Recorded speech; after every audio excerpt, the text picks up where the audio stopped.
സ്കൂളുകളിലെ ഉച്ചഭക്ഷണ പരിപാടി കാലാനുസൃതമായി മാറ്റം വരുന്നതിന് നിർദ്ദേശങ്ങൾ സ്വീകരിക്കുന്ന സാമൂഹ്യ ഓഡിറ്റിംഗ് കാസർഗോഡ് ജില്ലയിൽ പൂർത്തീകരിച്ചു. നിലവിലെ സ്കൂൾ ഉച്ചഭക്ഷണ പദ്ധതി കൂടുതൽ മെച്ചപ്പെടുത്താൻ താഴെത്തട്ടിൽ നിന്ന് നേരിട്ട് നിർദ്ദേശങ്ങൾ സ്വീകരിക്കുന്ന ഓഡിറ്റ് ചെറുവത്തൂർ ഉപജില്ലയിലാണ് നടന്നത്.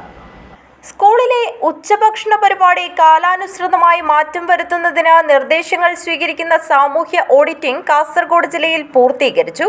നിലവിലെ സ്കൂൾ ഉച്ചഭക്ഷണ പദ്ധതി കൂടുതൽ മെച്ചപ്പെടുത്താൻ താഴെത്തട്ടിൽ നിന്ന് നേരിട്ട് നിർദ്ദേശങ്ങൾ സ്വീകരിക്കുന്ന ഓഡിറ്റ് ചെറുവത്തൂർ ഉപജില്ലയിലാണ് നടന്നത്. പ്രധാനമന്ത്രി ശക്തി നിർമ്മാൺ പദ്ധതിയുടെ ഭാഗമായാണ് ജില്ലയിലെ തിരഞ്ഞെടുത്ത 4 ഉപജില്ലകളിൽ ഓഡിറ്റ് പൂർത്തിയാക്കിയത്. കാസർഗോഡ്, ബേക്കൽ, മഞ്ചേശ്വരം ഉപജില്ലകളിൽ സാമൂഹ്യ ഓഡിറ്റ് നേരത്തെ പൂർത്തിയാക്കിയിരുന്നു. ചെറുവത്തൂർ ഉപജില്ലാ തലത്തിൽ നടന്ന സാമൂഹ്യ ഓഡിറ്റിന്റെ ഭാഗമായി ചെറുവത്തൂർ ഗവൺമെന്റ് വെൽഫെയർ UP സ്കൂളിൽ പബ്ലിക് ഹിയറിംഗ് നടത്തി.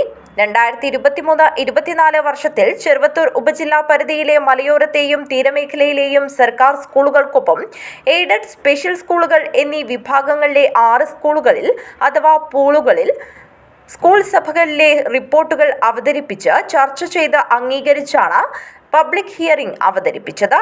6 സ്കൂളുകളിലെ 5 പേർ ഉൾപ്പെടുന്ന രക്ഷിതാക്കളുടെ ടീം പരിശോധിച്ച് അവതരിപ്പിച്ച് ചർച്ച ചെയ്ത് ഓഡിറ്റ് ചെയ്ത റിപ്പോർട്ടാണ് സമർപ്പിച്ചത്. അടുക്കള, സ്റ്റോർ, പാത്രങ്ങൾ, പച്ചക്കറിത്തോട്ടം, ആരോഗ്യ പ്രവർത്തനങ്ങൾ എന്നിവ പരിശോധനയ്ക്ക് വിധേയമാക്കി. പബ്ലിക് ഹിയറിംഗ് എല്ലാ സ്കൂളുകളിൽ നിന്നും രക്ഷിതാക്കൾ, അധ്യാപകർ, ഉച്ചഭക്ഷണ കമ്മിറ്റി അംഗങ്ങൾ തുടങ്ങിയവർ ഉൾപ്പെടുന്ന 20 പേർ വീതമാണ് പങ്കെടുത്തത്. കേന്ദ്ര സർക്കാർ നിർദ്ദേശത്തിൽ കേരള സർക്കാർ വിദ്യാഭ്യാസ വകുപ്പ് കിലയുടെ സഹകരണത്തോടെയാണ് സാമൂഹ്യ ഓഡിറ്റ് നടപ്പാക്കുന്നത്. വെൽഫെയർ UP സ്കൂളിൽ നടന്ന ചടങ്ങിൽ ചെറുവത്തൂർ ഉപജില്ലാ വിദ്യാഭ്യാസ ഓഫീസർ രമേശൻ പുന്നത്തിരിയൻ പദ്ധതി വിശദീകരിച്ചു. ഗ്രാമപഞ്ചായത്ത് സ്ഥിരം സമിതി അധ്യക്ഷ K രമണി ചടങ്ങിൽ അധ്യക്ഷത വഹിച്ചു.